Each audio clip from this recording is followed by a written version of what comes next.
Lithium Australia's Adrian Griffin joins us from the Perth studio for a year in review. Adrian, 2018 was full of headlines from Lithium Australia, and we understand from each of our chats that you're all about closing the loop on the lithium industry.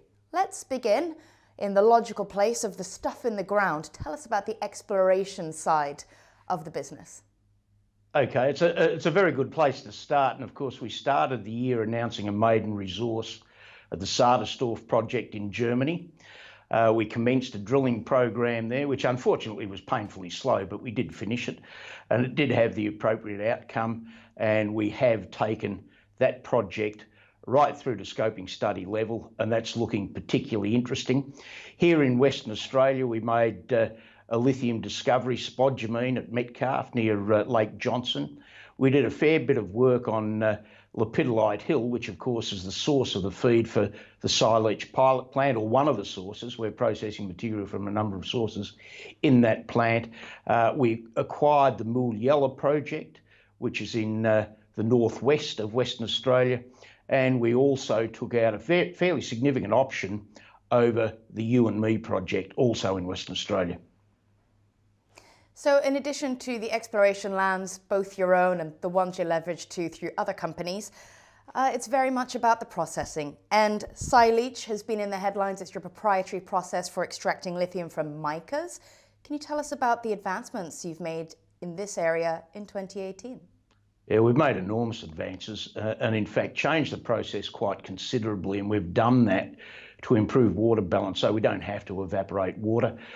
We can precipitate the lithium from relatively low concentration solutions, which is a bit of a first, and that has led us into a very interesting field and the potential for using some of the parts of the SiLeach process for processing lithium brines. And if successful, that will enable lithium producers in the brine field to get away from constructing very large evaporation ponds.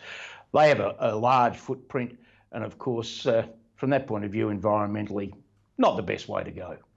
So that's gone very well. Not only that, we've with those chemicals that we've produced, which are lithium phosphates incidentally, we have taken those right through to the production of lithium batteries without any further refining, which is a first. So that in fact has taken us from waste materials on mine dumps in Kalgoorlie right through to lithium-ion batteries. Certainly a world first. Part of that effort, of course, is that you do create cathode powders through your new subsidiary, VSPC. Tell us about this. Yeah, well, the year started with the takeover, very successful takeover of VSPC. Every one of the VSPC shareholders accepted our offer, and they're now Lithium Australia shareholders. We recommissioned that plant by tracking down a number of the original employees to make sure that we didn't lose any of the know-how. We've got them embedded in the workforce, recommissioned the plant, started producing cathode powders in about September, and we've now exported those cathode powders to China, being evaluated by battery companies. And I've got to say the performance of those cathode powders is probably better than anything else that's available in China or elsewhere. And they're coming back for a second bite, so they obviously like the product. And that's not enough. You're also recently getting into anode powders, it was announced. Well, we are, and I think if you look at the evolution of lithium-ion batteries, the cathodes are fairly sophisticated, so there's only a limited amount of room for improvement there. Electrolyte's a little bit different. There's a lot of room for improvement there, but I think the most significant area that you can make an improvement to the capacity of a battery is with anode technology.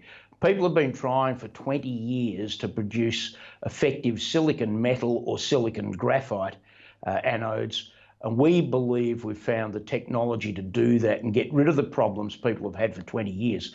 So for the 20 years, no one's managed to commercialise it, but I believe we've found a process that can effectively do that and significantly increase the capacity of lithium-ion batteries.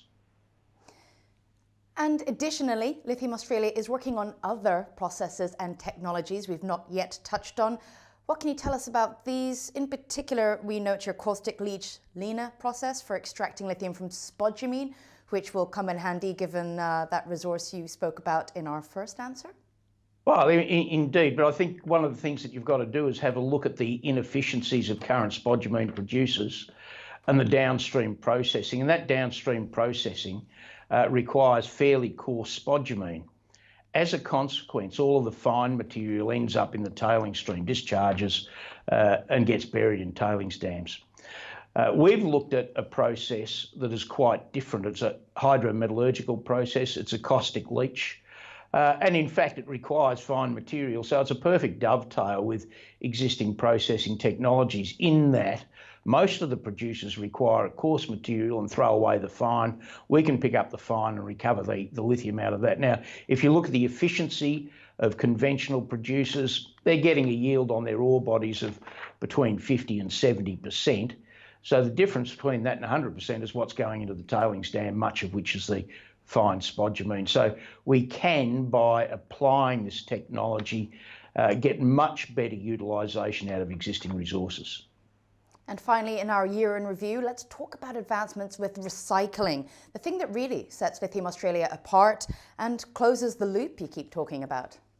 Well, it certainly is, and we haven't mentioned a lot about it in the public arena. But again, if you look at current processing technologies on a global basis, only about 10% of lithium-ion batteries, in fact, it's less than 10%, it's more like 9% of lithium-ion batteries ever get back into the supply chain via a recycling route. The rest of them go to landfill. In Australia, the proportion that gets into the recycling chain is diminishing. Can you believe that? We're supposed to be environmentally conscious, and the proportion is diminishing. We're down around 2%.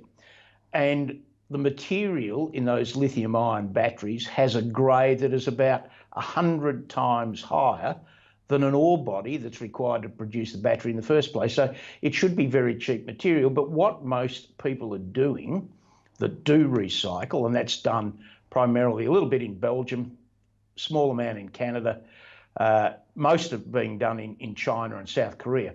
And almost without exception, that material goes into a furnace. So high temperature, it gets smelted. And the first thing that happens is you lose the lithium. People are concerned about stable supplies, long-term supply of lithium for lithium-ion batteries, and you shouldn't be utilising processes that throw it away. So we've developed a process that is hydrometallurgical. It recovers all of the battery metals. We've studied that extensively through Murdoch University. We've just about finalised process flow sheet and believe that we'll probably be able to pilot test that sometime next year.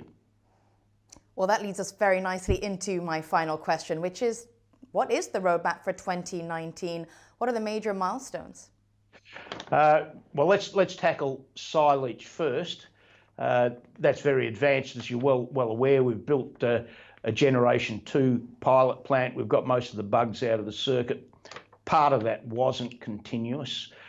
So we've designed the Generation 3 plant, which we plan on building early next year. And that Generation 3 pilot plant will, in fact, run continuously for a long period of time. We've incorporated a 3-year design life in that plant, incidentally, so it'll be up and standing for some period of time. We're going to commence treating materials from Kalgoorlie. We're going to do some materials from France, where we have an arrangement with a company that throws away lithium mica, so we're going to pick those up and process those. We will also, within that plant, build in circuits to test the LMAX process, which is a process for which we have the exclusive licence in Western Australia. There are similarities, so we can build that in. So there's a lot going on with respect to SiLeach. VSPC, I've mentioned that we've got cathode powders for testing in China at the moment. We want to finalise the commercial product specifications, take that product through to full feasibility and commit to construction of a commercial plant towards the end of next year. With respect to the other technologies, they're ongoing. I've mentioned that we will be pilot testing the recycling next year, and LieNA, we also plan on pilot testing that. Exploration, of course, is ongoing, and we are having a major planning session to figure out how best to handle our resource at Sadersdorf. And I look forward to catching up with you as all of those milestones are hit. Adrian Griffin, thank you. Thank you very much, and a Merry Christmas.